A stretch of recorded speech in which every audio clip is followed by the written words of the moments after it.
to contest. Yeah, he wanted the heads of state to ask him to continue. Unfortunately for him, he never knew we had planned a coup under him with bringing the president of Tanzania, with President Thabo Mbeki and President John Kufuor. They say no, they will not allow third term with those presidents, with Americans. They planned it and said no, we will not allow this to happen. And that was exactly what happened. It's quite. So he went to bring President Bush. President Bush told him, as long as you don't exceed Nigerian constitution. Even people who are taking credit in the Senate, the person who derailed the third term in the Senate is Ibrahim Mantu and Wabara and Adolphus Wabara. Because he was just removed as Senate president.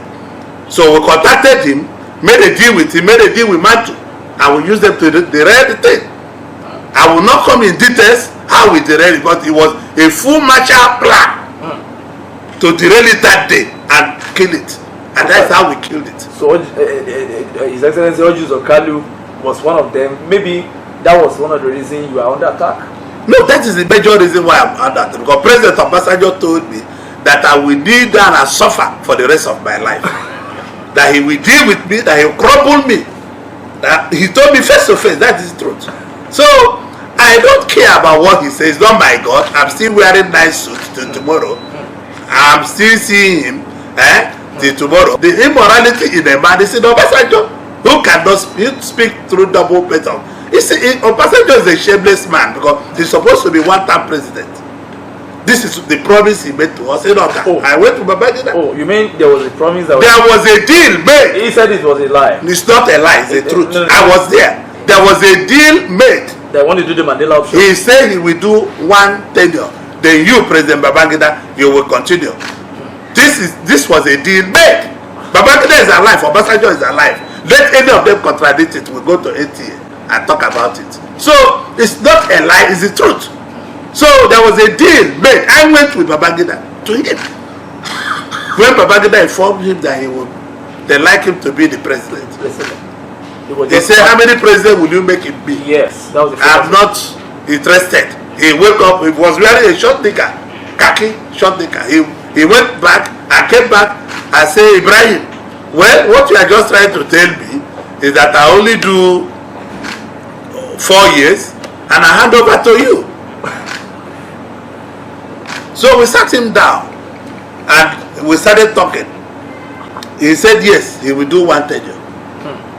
I was there. I'm not saying somebody said. Wow. So how can he be lying to the nation? On many occasions I confronted Babangida when he wanted, this was the reason why he wanted to fight him in 2003. Babangida said no, he would not want to confront his boss. That was the reason. And we said, okay, since you cannot do it, let's use Atiku to do it. At the tail end, Atiku said no, he had made up with his boss. So we are stranded. We could have used one governor to remove him. But you mean impeachment? Not impeachment. No, 2003 election. Obasanjo was gone. Okay, was gone. Okay.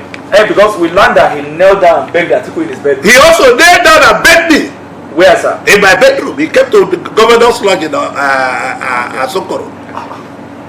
He came middle of the night. He came straight to my bedroom because he's commander-in-chief. As commander-in-chief, the ADCs and security men have no right. They just knock on my bedroom. I opened. It was him. He knelt down and begged me. And after that, he won. I went to greet him. He said, I will suffer throughout my life for what I made to him. So this is the kind of man you are talking about. Obasanjo is an animal. He's not supposed to be. He's supposed to be caged where chimpanzees are in zoo. So why is there no petition before the FCC? Who told you? There are so many petitions. Go and ask Magu. I'm not a friend of Magu. Go and ask Magu. If you have no, there are many petitions against Obasanjo. 16 billion and other money he stole and money he gave to businessmen. Obasanjo is owner of so many companies you are seeing today in Nigeria. But why it appears as if there's no activities around it, as if, you know, as people know, they don't want to talk about it. This is why the US intelligence or the North American intelligence agencies don't respect him. The European Union don't respect him. His power is only in AU. They don't respect him because they know he's a thief. let me ask you, where did you get the courage from? Because you see, it's not courage. No, I say what other people fail to say. A lot of people would have been wasted. Where did you get that courage to say the truth? Because listen, I have overcome death. Okay. I have no fear of dying. I can die tomorrow. I can die today. So all those fears out of me. I'm not even afraid of who will kill me and who will not kill me. You are called to have breakfast with Obasanjo now. Will you or not to eat the same food? And if you cook the food and give you, will you eat it, sir? Yes, I will eat it. But no, if Obasanjo... I told you I have overgrown fear of death. Oh, okay, sir. I was in Igbala the other day. I slept there for... Just mentioned insecurity. Does that mean you support state police? Yes. There's nothing wrong with state police. If you've seen the police manpower nationally cannot do the job. Well, I would say I had a state police when I was there. All you need is to turn the vigilantes you have in many villages into trained force and use them. As governor, I made sure every state, every community in Anambra State had their own security outfit, paid by government, bought them vehicles, equip them in any way I can. That's the only way to have security. Okay. There's nothing wrong with state police. You need it.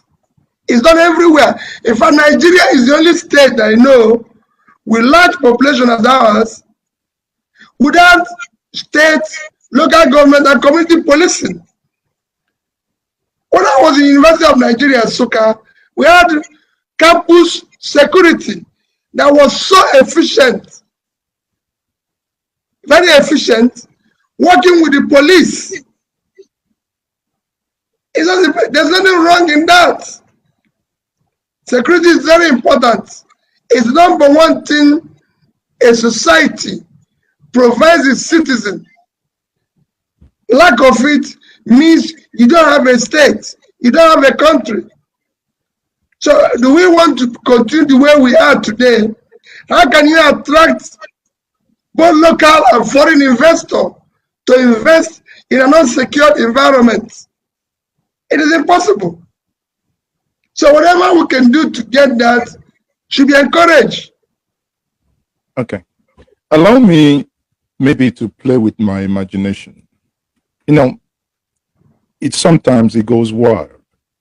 Let me assume in my little cocoon that I woke up one day and hypothetically speaking that you are the president of the... Shetima, I represent the resilient people of Borno Central. I want to join my other colleagues in commending the mover of this motion. Your Excellency, Africa meets the agricultural age. We miss the industrial age, and we are now in the post-industrial knowledge-driven age. And it behoves on us, as the leaders of this country, to catapult our nation to the next pedestal. I'm the immediate past governor of Borno State. Boko Haram ravaged Borno State. And we are determined to have a paradigm shift in our educational disposition. We don't have the resources of Akwa Ibom or of James Manager's Delta, nor even of the governor of Happiness or Ele Rochas or Korocha. But we are able to build 40 mega schools and equip them with state-of-the-art digital education aids. And Your Excellency, distinguished colleagues, where there is a will, there is always a way. In Bihar state in India, they are using high-end technology to teach in 50,000 public schools. And this is doable here in this country. In other climes, they are talking of big data. They are talking of artificial intelligence. They are dwelling on autonomous vehicles while we are talking about herdsmen, farmers' clash, we are talking of state policing. We need to really up the ante and rise to the challenges of the times. And incidentally, almost all of us here who are products of the public school system. And believe me, Your Excellency, distinguished colleagues, posterity will judge us harshly if we allow the public school system to collapse in this country.